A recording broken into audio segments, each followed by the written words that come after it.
Good morning everyone. આપણે આજે એક ખૂબ જ અગત્યનો ટોપિક એટલે કે સરકારી જે સીધી ભરતી થતી હોય છે એ જે બી મતલબ જીપીએસસી તરફથી થતી હોય છે. ઘણીવાર આવી ભરતીમાં તમે જોતા હશો કે જે રિઝલ્ટ હશે એમાં વેઇટિંગ લિસ્ટ પણ હોય છે. તો આપણે આજે જે સરકારી સીધી ભરતી થાય છે તેમાં પ્રતીક્ષા યાદીના શું નિયમો છે તેના વિશે આપણે ચર્ચા કરવાના છીએ. એટલે કે વેઇટિંગ લિસ્ટ જે છે પ્રતીક્ષા યાદી એની સમય મર્યાદા શું હોય, એ કેવી રીતે ઓપરેટ થશે અને પ્રતીક્ષા યાદીમાં રહેલ જે ઉમેદવારને ક્યારે અને કયા સંજોગોમાં પ્રતીક્ષા યાદીમાંથી પોતાનું નામ હોય તો તેને નોકરી મળી શકે. તો આજે આપણે આવા જ એક ગુજરાત સરકારના સામાન્ય વહીવટ વિભાગના તારીખ 27/7/2018ના એક ઠરાવ મુજબ જે પ્રતીક્ષા યાદીની એક ઠરાવ આવેલ છે જે 2018માં રિલીઝ થયેલો છે તેના વિશે આજે આપણે ચર્ચા કરવા જઈ રહ્યા છીએ. તો મિત્રો, જે સીધી ભરતીમાં રાખવામાં આવતી પ્રતીક્ષા યાદીની મુદત અને તેનો ઉપયોગ કઈ રીતે થઈ શકે એ ગુજરાત સરકારનો સામાન્ય વહીવટ વિભાગના ઠરાવ મુજબ આજે આપણે ચર્ચા કરવા જઈ રહ્યા છીએ. તેમાં સૌપ્રથમ ઘણા બધા અગાઉના પણ ઠરાવ વચાણે લીધેલ છે અને ત્યારબાદ આ ઠરાવ એક નક્કી કરવામાં આવેલો છે અને ઠરાવમાં એવો ઉલ્લેખ કરવામાં આવેલો છે કે પ્રતીક્ષા યાદી જે છે એની મુદત એકચ્યુઅલી 2 વર્ષની હોય છે. એટલે કે કોઈ એક જ સંવર્ગમાં જ્યારે પણ સ્પર્ધાત્મક પરીક્ષાથી ભરતી થતી હોય છે તેવા કિસ્સામાં અથવા સીધી પસંદગીની ભરતીના કિસ્સામાં જે પ્રતીક્ષા યાદી હોય એની મુદત 2 વર્ષ હોય છે. 2 વર્ષ એટલે કે 2 વર્ષ કેવી રીતે ગણવા તેની વિશે પણ હું વાત કરીશ. પરંતુ આ 2 વર્ષ હોય પણ ઘણીવાર શું થતું હોય કે તરત જ માન લો કે કોઈ એક એગ્રીકલ્ચર ઓફિસરની રિક્રુટમેન્ટ છે તો તેનું વેઇટિંગ લિસ્ટમાં નામ હોય પરંતુ એ એગ્રીકલ્ચર ઓફિસરની જે રિક્રુટમેન્ટનું રિઝલ્ટ આવ્યું અને ત્યારબાદ 6 મહિના કે 7 મહિનામાં બીજી ભરતી આવી ગઈ અને એનું રિઝલ્ટ પણ આવી ગયું.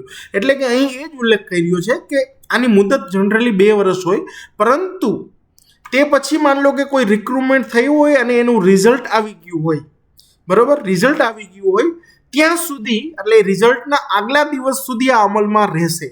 મતલબ 2 વર્ષ પહેલાં કોઈ ભરતીનું એ જ ભરતીનું જેનું વેઇટિંગ લિસ્ટમાં નામ હોય એ જ ભરતીનું કોઈ રિક્રુટમેન્ટ થઈ ગઈ ફરીથી અને એનું રિઝલ્ટ આવી ગયું અને 2 વર્ષ પહેલાં રિઝલ્ટ આવી ગયું, તો એ રિઝલ્ટ જ્યાં સુધી એ સેમ રિક્રુટમેન્ટ છે પરંતુ એડવર્ટાઇઝ નંબર અલગ અલગ છે, તો એડવર્ટાઇઝ નંબર જેનું અલગ હોય, માન લો કે એક એગ્રીકલ્ચર ઓફિસરની રિક્રુટમેન્ટ આ જ રિઝલ્ટ આવ્યું અને ત્યારબાદ 6 મહિના પછી એની ફરીથી ભરતી થઈ અને એનું રિઝલ્ટ 1.5 વર્ષમાં આવી ગયું.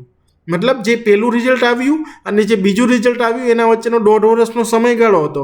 તો જે વેઇટિંગ લિસ્ટ છે એ 1.5 વર્ષ સુધી જ વેલિડ રહેશે, બરાબર છે. એટલે કે મુદત 2 વર્ષ છે પરંતુ જે બીજું રિઝલ્ટ આવી જાય એના પછીની ભરતીનું રિઝલ્ટ આવે તેના આગલા દિવસ સુધી અમલમાં રહેશે. હવે વાત કરીએ કે ગુજરાત જાહેર સેવા આયોગ દ્વારા ભલામણ કરેલા ઉમેદવારની નિમણૂક અંગેની સઘળી કાર્યવાહી ભલામણની તારીખથી 2 માસમાં પૂર્ણ કરવાની હોય છે. એટલે કે જ્યારે પણ જીપીએસસી તરફથી જે રિઝલ્ટ આવે ત્યારબાદ 2 માસની અંદર આ જનરલી કાર્યવાહી પૂરી કરવાની થતી હોય છે. એમાં પણ ઘણા સંજોગો છે અથવા કોઈ કોર્ટમાં કોઈ પેન્ડિંગ હોય તો પછી આ જ્યાં સુધી ભલામણ અથવા કોઈ મતલબ વહીવટી કારણોસર કોઈ પણ એમાં રૂકાવટ હોય તો એ વિધિન 6 મહિનાની અંદર આ નિમણૂક આપી દેવાની હોય છે. આ ઉપરાંત જો કોર્ટનો કોઈ એવો પર્ટિક્યુલર સ્ટે હોય કે એવું બધું હોય તો પછી આ નિયમ એમાં જનરલી મતલબ લાગુ પડતો નથી અથવા તો જ્યારે કોર્ટનો નિર્ણય આવશે ત્યારબાદ એની નિમણૂક કરવામાં આવશે. એટલે કે આ તો વાત થઈ આપણે જીપીએસસીનું જે રિઝલ્ટ આવે ને ત્યારબાદ જે ભલામણ કરવાની હોય છે એની. હવે તેની સાથે સાથે જે પ્રતીક્ષા યાદી રહી છે એની મુદત કેટલા વર્ષની હોય છે મિત્રો? મુદત તો આપણે વાત કરી 2 વર્ષ, તો 2 વર્ષ ક્યારથી ગણવા? તો પ્રતીક્ષા યાદીની 2 વર્ષની મુદત ગુજરાત જાહેર સેવા આયોગની ભલામણ કર્યા તારીખથી ગણવાની રહેશે. એટલે કે જે રિઝલ્ટ આવ્યું છે જીપીએસસી તરફથી ત્યાંથી 2 વર્ષ ગણવાના રહેશે. હવે આ પ્રતીક્ષા યાદીનો ઉપયોગ કેવી રીતે કરવામાં આવે છે મિત્રો? કે જ્યારે કોઈ પણ વ્યક્તિ કોઈ એક જ સંવર્ગમાં ભરતી માટેની સ્પર્ધાત્મક પરીક્ષાના કિસ્સામાં અથવા સીધી પસંદગીથી ભરતીના કિસ્સામાં આયોગે ભલામણ કરેલ હોય ઉમેદવાર પૈકી જો કોઈ ઉમેદવાર હાજર ન થાય એટલે કે જે ઉમેદવારનું રિઝલ્ટ આવ્યું છે અને એનો ઓર્ડર આવ્યો પણ એ હાજર જ ના થયું, તો માની લો કે 5 વિદ્યાર્થી હાજર ન થયા, તો એ 5 જણાનું પ્રતીક્ષા યાદી પર ઉમેદવારોની માંગણી કરી શકાશે. પરંતુ અહીંયા એક મુદ્દો એ પણ છે કે કેવી રીતે કઈ કેટેગરીમાંથી થશે એની આગળ આપણે વાત કરીશું. આ ઉપરાંત મિત્રો બીજું એક ખૂબ જ અગત્યનું છે કે કોઈ એક જ સંવર્ગમાં ભરતી માટેની સ્પર્ધાત્મક પરીક્ષા અથવા સીધી પસંદગીથી ભરવાની થતી રાજ્ય સરકારની તમામ સેવા જગ્યાઓ આયોગ અથવા નિયત ભરતી પસંદગી મંડળ દ્વારા ભલામણ કરેલ ઉમેદવાર હાજર થઈ જાય છે.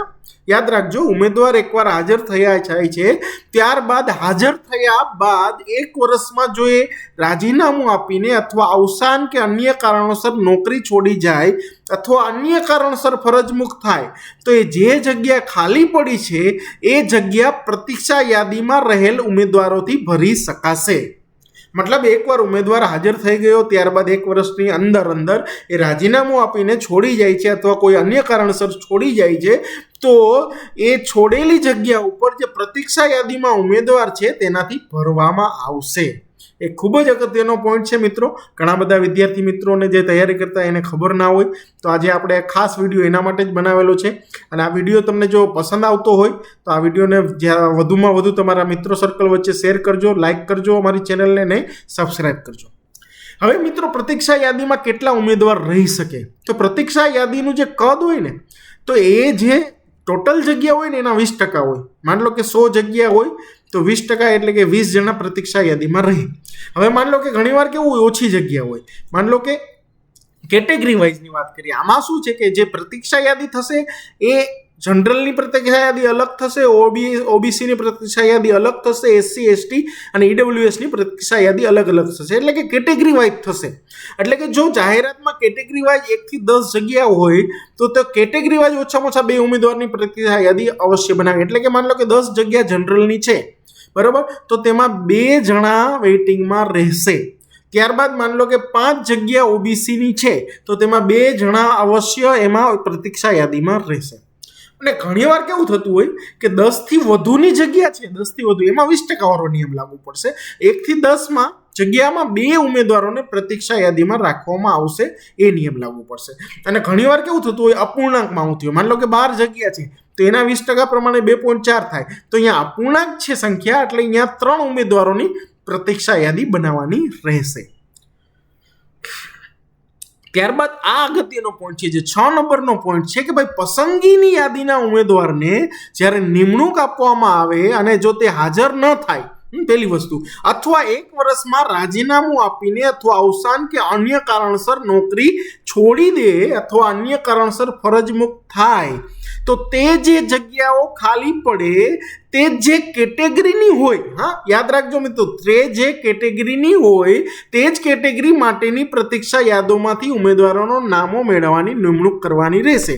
એટલે કે જનરલનો વિદ્યાર્થી હોય એટલે જનરલનો વિદ્યાર્થી છોડે તો તેનું જે તેમાં જે છોડે છે એકવાર અથવા હાજર ન થાય, તો તે વેઇટિંગ જનરલ કેટેગરીમાં જે વેઇટિંગ લિસ્ટમાં રહેલો ઉમેદવારો છે તેનાથી જ ફિલઅપ થશે, બરાબર. બીજું વસ્તુ, કોઈ ઉમેદવાર ઓબીસી કેટેગરીનો છોડે અથવા હાજર ન થાય તો તેનું જે ખાલી પડેલી જગ્યા ઓબીસી કેટેગરીમાં જે મેરિટમાં રહેલો વિદ્યાર્થી છે તેનાથી જ ભરાશે.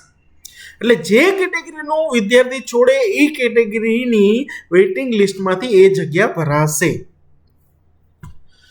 ત્યારબાદ આ કોને લાગુ પડશે? તો રાજ્ય સરકારની એક જ સેવા જગ્યા ઉપર ભરતી માટેની સ્પર્ધાત્મક પરીક્ષા અથવા સીધી પસંદગીથી ભરતી થતી નિમણૂકના કિસ્સામાં પ્રતીક્ષા યાદી બનાવવાની રહેશે. આ ઉપરાંત બીજા ઘણા બધા નિયમો છે જે તમે અહીં કોને લાગુ પડશે એ જોઈ શકો છો. ત્યારબાદ ખૂબ જ અગત્યનો પોઈન્ટ છે કે પ્રતીક્ષા યાદીમાંથી નામો મેળવવાની દરખાસ્ત કેવી રીતે કરવાની? તો પ્રતીક્ષા યાદીમાંથી નામ મંગાવવા અંગેનો સરકારનો પત્ર આયોગની કચેરીને પ્રતીક્ષા યાદીની નિયત થયેલ મુદતમાં મળશે તેવા કિસ્સાઓમાં આયોગ પ્રતીક્ષા યાદીમાંથી નિમણૂક કરવા માટે ઉમેદવારોની ભલામણ કરશે. અન્ય જોગવાઈ શું છે કે ભાઈ ગુજરાત જાહેર સેવા આયોગના ક્ષેત્ર અધિકાર સિવાયની, હા સમજો, અન્ય તમામ જગ્યાઓ માટે આ ઉપરોક્ત જોગવાઈ એટલે કે આ ઠરાવ લાગુ પડશે. આ ઉપરાંત અન્ય જોગવાઈ ઘણી બધી છે જે અહીંયા આપણે વાંચી શકો છો. અને આ હુકમનો ચુસ્ત અમલ કરવા આથી સચિવાલયના સર્વે વિભાગો, તમામ ભરતી એજન્સી તેમજ ખાતાની કચેરીના વડાઓને જણાવવામાં આવે છે. તો આ થયો વેઇટિંગનો જે ઓપરેટ કરવાનો જે નિયમ છે તેના વિશે આપણે વાત કરી છે. આશા રાખું છું આપને વિડીયો ગમ્યો હશે અને આપને જે પણ ક્વેરી અને ક્વેશ્ચન છે એનું સોલ્યુશન મળ્યું હશે. Thank you very much. ધન્યવાદ. આભાર. જય હિન્દ.